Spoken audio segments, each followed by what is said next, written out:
Hello and welcome. This is the Finjan Show. I'm your host, Faris Alami. And this episode is brought to you by Connecting Dots Globally, a nonprofit that is focused on youth development in the STEAM entrepreneurship area. Welcome, everyone. So today's discussion is built on a question that I've been asked over the last decade. I've been fortunate to have done business in over 101 countries.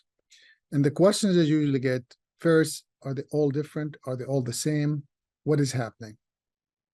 What I'd like to do is really, first of all, address the idea that I'm working really in one field. Excuse me.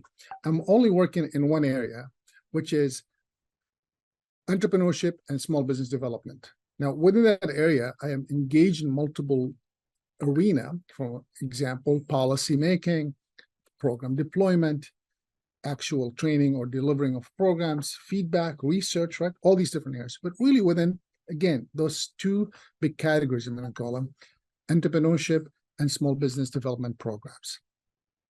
And the reason I say that, because it could be different for the different industries that I might have faced or worked in. But I want to highlight what are some of the similarities and what are some of the differences in the countries that I've worked with. I'm going to talk about one of them, or one of the ideas today is really about the organization that supports them. And then maybe in another talk, we'll talk about the entrepreneurs that go through the programs themselves. So when I think about supporting organizations that support entrepreneurs or small business development in their community, remember, please, that we are focused on the underserved, underrepresented, under-resourced.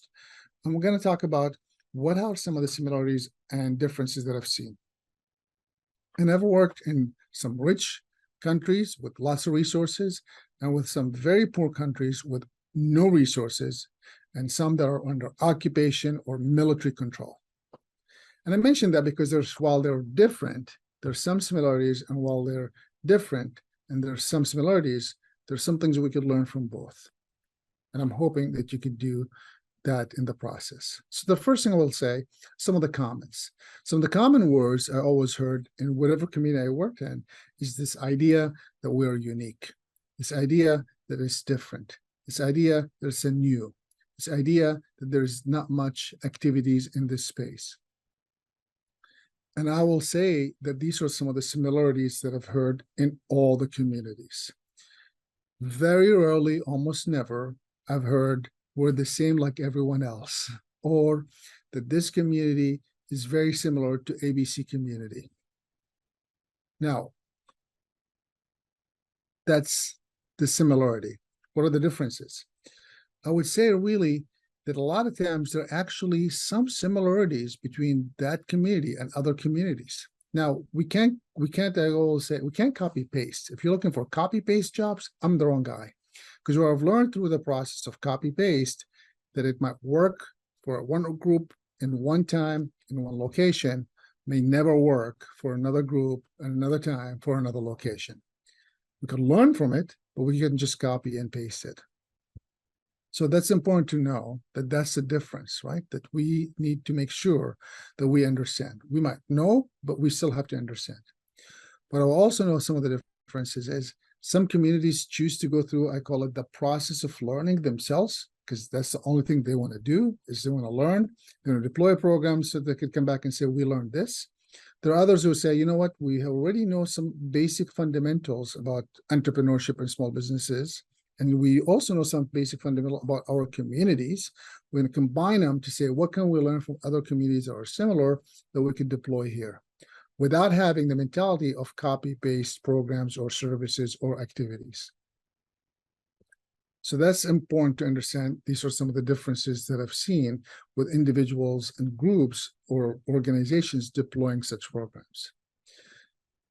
So now that you know what are the similarities and the differences, I hope that when you go before you deploy a program in your community, that you look and see what are some of the common things that are happening in your community, and do you really have a good connections to the majority of the community, or are you connected to a smaller group of communities? And while others want to do surveys and research, and you think you should do, I want to caution you with understanding that whatever data points you collect, just remember that that's a data point at a given time, based on the connections that you may have, and not necessarily about the reality of the marketplace. Not saying it's wrong, I'm just saying just be aware of it. Because one of the areas I will never forget, we researched the community. They came back and they told us we're going to have individuals with a bachelor or master degree going through the program. We're going to have people who already have jobs. So this will be their second job. And then we're going to have people who are ready to deploy businesses. And once we started the program, people who came to the programs were individuals who did not have any higher educations. They're saying that they're not educated, but just didn't have higher formal education. Second, this was not their second job. This was their first job, and this was their income. And then third, they didn't even have some of the resources such as transportation to get to the training. So till you deploy a program, all that information is important to understand what should be deployed. But till you deploy it, it's really hard to tell.